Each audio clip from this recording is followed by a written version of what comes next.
I'm an optimist.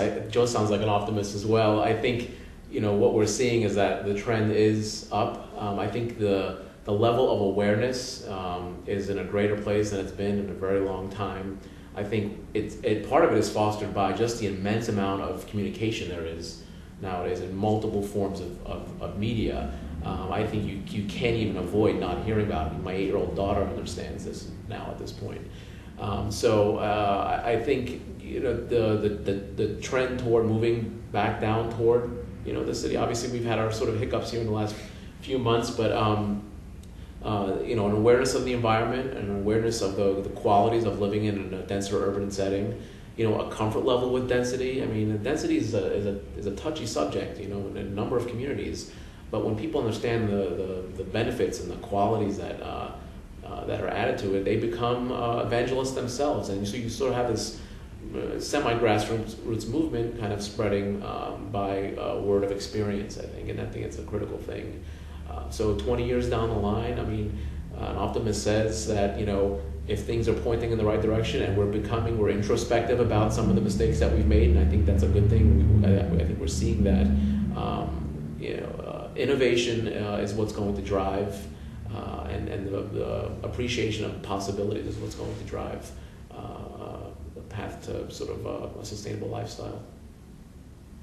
You've each addressed this from the standpoint of the big picture, is that the issue is not simply this building, but the issue is the community and public policy. And toward that end, and you've each already addressed it, related to the streetcars and things of that nature and density. But what is your message to those who craft and legislate public policy as we move forward? How do we move things in the right direction? I mean, I really do believe that policy can't be written from the top down. I mean, the way that people relate to each other nowadays is a much flatter sort of, the exchange of information. I mean, if you look at a thing like Wikipedia, how that's evolved as a very flat thing, and it really relies on the expertise of a number of individuals occupying the same plane. And I believe that the design community, and I'm not just talking about architectural design, I mean, you can look at engineering and all of the types of sciences and that type of sort of creative community, informing that process before the process becomes, some type of policy. I mean, obviously the political will has to be there. The city of Chicago is really sort of at the forefront right now, Mayor Daley and a lot of his initiatives, and I think Mayor Coleman's doing a great job to try to keep track with that. And most recently, bike paths, most recently, number of parking spaces per floor area and things of that nature. Mm-hmm. Zoning regulations. Yeah, obviously, the zoning regulations, I mean, need to adjust. And still to this day, I mean, we have what are called overlays in these districts where, the parking lots were designed around, Tuttle Mall, peak, holiday traffic, number of cars that need to be parked. That same rule is applied to a street front retail location in Clintonville.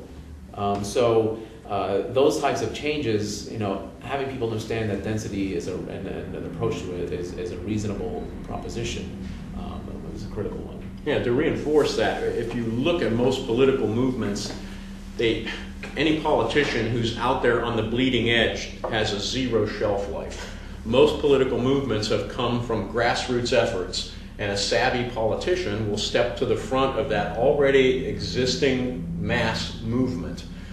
And I think that mass movement is happening now. I'm a little disheartened by the lack of questions. I know there's been an analysis on how many questions in all the various presidential debates on both parties over the past however many months it's been, and how you can count on one hand the number of questions that are directly relevant to environmental issues, global warming, etc. But every other issue touches on this, and trust me, our economic well-being is intimately tied to this.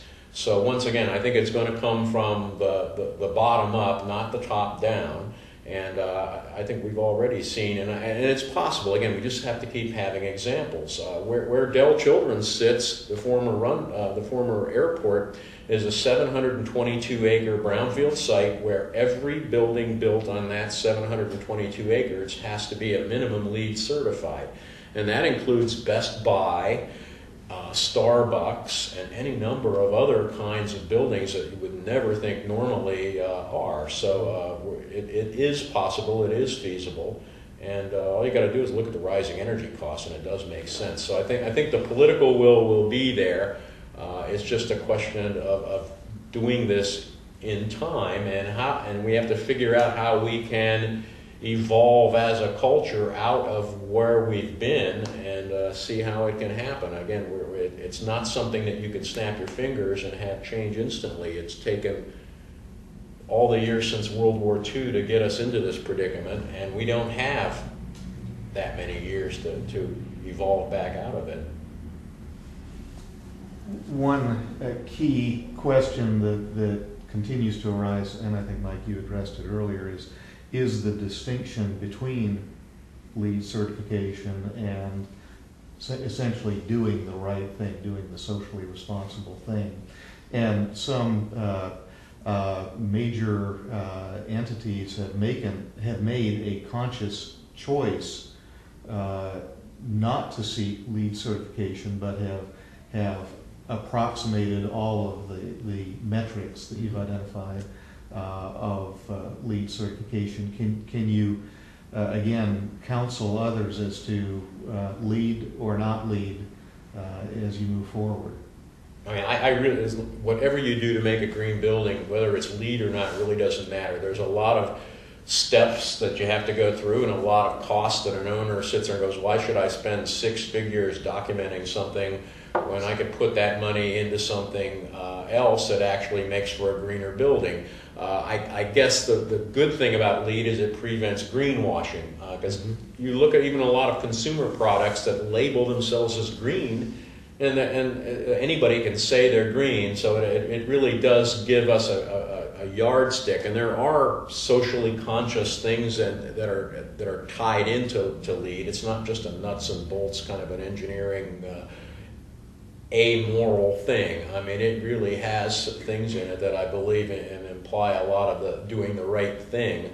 But I really don't care whether you're LEED certified or not. I think it gives somebody, for instance, it gives somebody the chance to say, yes, I am green and I have my card to prove it or my plaque on the wall to prove it. And for some people, political entities, and other things, that's important to have that so they know you're not just pulling a fast one on them by saying, oh, my building is green because I've got some sunscreens on the outside, when meanwhile it's really terrible in every other way. So I think the comprehensiveness of that, but ultimately the market will bring all that to bear. When energy costs are skyrocketing and soaring, when you start getting things where people are taxed for the carbon output and the carbon footprint they leave, and we have other incentives worked in, ultimately all that stuff will take care of itself and you'll have no choice. And whether you want to document it or not really doesn't matter.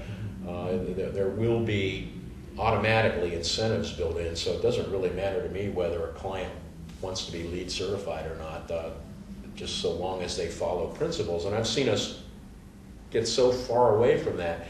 How many buildings you look at and people are designing them, and for instance in a place like Ohio, and they've got the front door to the building facing northwest, and I'm sitting there, do you really want 6 feet of snow piled up in your front door? Doesn't it make more sense to face it to the south, let the sun naturally warm and protect people from the wind blowing at them when they come up to the building? And I think all of those, that has nothing to do with LEED. In fact, I can make a LEED building into the worst building orientation and all of that stuff, and as long as I can go back and save energy on it, at 14%, I'll get my 2 energy and atmosphere points, and I've done the worst orientation and massing of a building possible. So, and in some cases you have no choice. If you have a long north-south site on a project, and the rest of the town is to the north, and you want to come into the front door, has to be on the north because that's where a bus stop might be or something like that. Sometimes you have no choice, so you shouldn't hold that against the owner and the designer of the building.